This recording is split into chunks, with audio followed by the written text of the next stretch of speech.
Welcome to my YouTube channel. Today's topic is problem 5.4, that is from Griffith Electrodynamic book new edition 4th. And question is, suppose that magnetic field in some region has form B is equals to Kz in the direction of X, where K is some constant. Find force on a square loop side A lying in the YZ plane and centered at origin if it carries a current I flowing counterclockwise when you look down X axis. सबसे पहले तो हमने एक square loop ले ली और इस square loop में उन्होंने कहा है कि ओरिजिन से वाई जी प्लेन में ये पड़ा हुआ है, तो ये इसका क्या है, ओरिजिन है, ठीक है।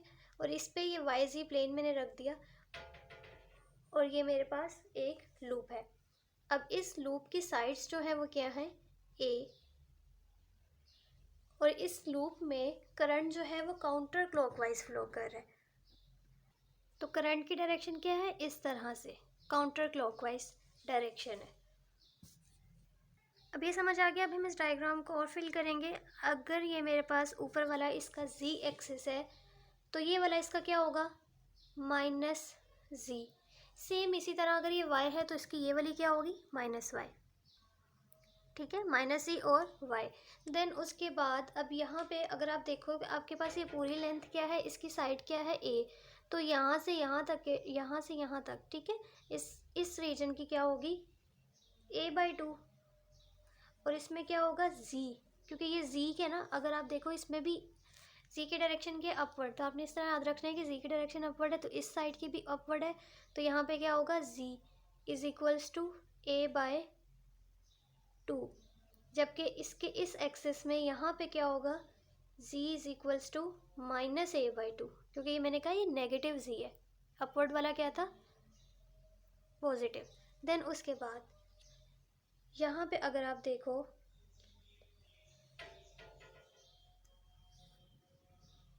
इस पॉइंट पे, अब इस पॉइंट पे क्या है, माइनस a/2, यहाँ से यहाँ तक, और यहाँ से यहाँ तक क्या होगा, a/2।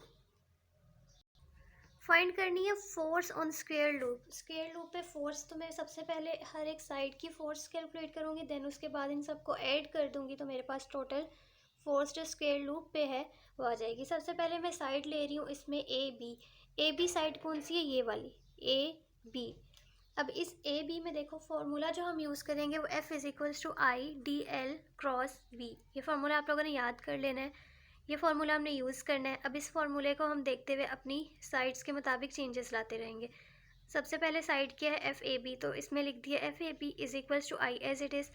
अगर आप इसमें देखो, अब मैंने क्या कहा था, ये साइड्स जो है इनमें तो Z आएगा, बट ये देखो ये वाली Y की डायरेक्शन इधर है, इसकी भी इधर है, तो ये हमारे पास Y से रिलेट करेगा, तो इसमें DL क्या आएगा, Y, DY, क्योंकि Y में चेंज आ रहा है, चेंज इन Y। देन उसके बाद मल्टीप्लाई B हमें गिवन है, B is equals to KZ x unit vector, वो पुट कर दिया, ठीक है। DL हमने क्या लिया है, DY, क्योंकि Y में चेंज आ रहा है, B की वैल्यू पुट की। देन उसके बाद DY same, Y unit vector भी same, cross K same, Z। अब यहाँ पे Z अगर आप देखो तो Z क्या है, माइनस a/2, ठीक है, इस लाइन पे क्या है, माइनस a/2, तो माइनस a/2 साथ में x यूनिट वेक्टर। देन उसके बाद अब इसमें कांस्टेंट क्या है, I को कॉमन ले लिया, माइनस a/2 को कॉमन ले लिया, साथ में K को कॉमन, एक K को कॉमन ही, सॉरी, एक कांस्टेंट थे, इनको बाहर ले लिया। Y unit vector cross x unit vector, साथ रह गया dy। अब आपके पास y unit vector cross z unit vector क्या देंगे, माइनस z यूनिट वेक्टर, ठीक है, माइनस z यूनिट वेक्टर आ गया।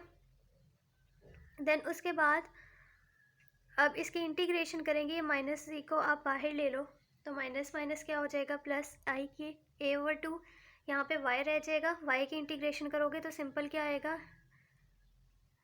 1 है ना, तो यहाँ पे y आ जाएगा, y, अब y में लिमिट्स पुट करोगे, लिमिट्स आपके पास क्या है, minus a/2 to a/2, limit put की, अपर लिमिट पुट की a/2 माइनस, और ये माइनस ही था, माइनस माइनस प्लस a/2, ठीक है, ये बन जाएगा 2a/2, ये 2 से कैंसिल, तो यहाँ पे I is equal to K, ये a स्क्वेयर हो जाएगा और 2, फोर्स मेरे पास AB ही आ गई। देन उसके बाद मुझे फोर्स करनी है BC की फाइंड, तो अब इसमें हम कैसे लिखेंगे, BC सबसे पहले कौन सा है, ये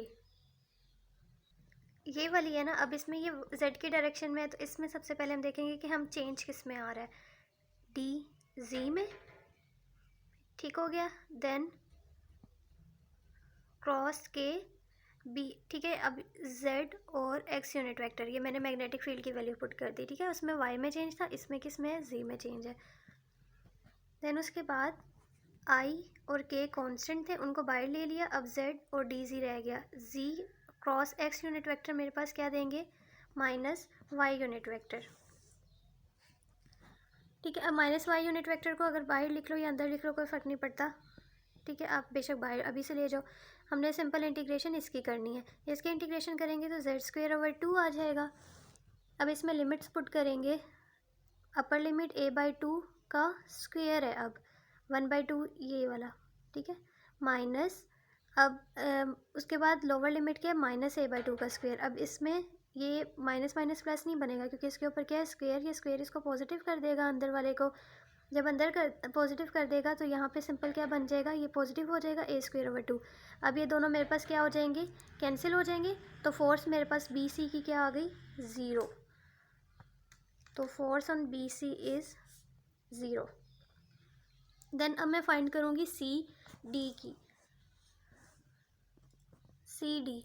अब इसमें किस में चेंज आ रहा है, वाई में, ठीक है। अब इसमें कैसे देखूँगी, लेकिन देखो ये इस डायरेक्शन में है, वाई से, ये तो इस वाई की डायरेक्शन में था, बट ये वाई की अपोजिट डायरेक्शन में इसमें करंट फ्लो कर रहा है, तो इसमें माइनस वाई आएगा। देन उसके बाद अब क्रॉस डालते हैं, फिर के, और साथ में क्या होता है, जो मैग्नेटिक फील्ड गिवन था वो के जी एक्स यूनिट वेक्टर है।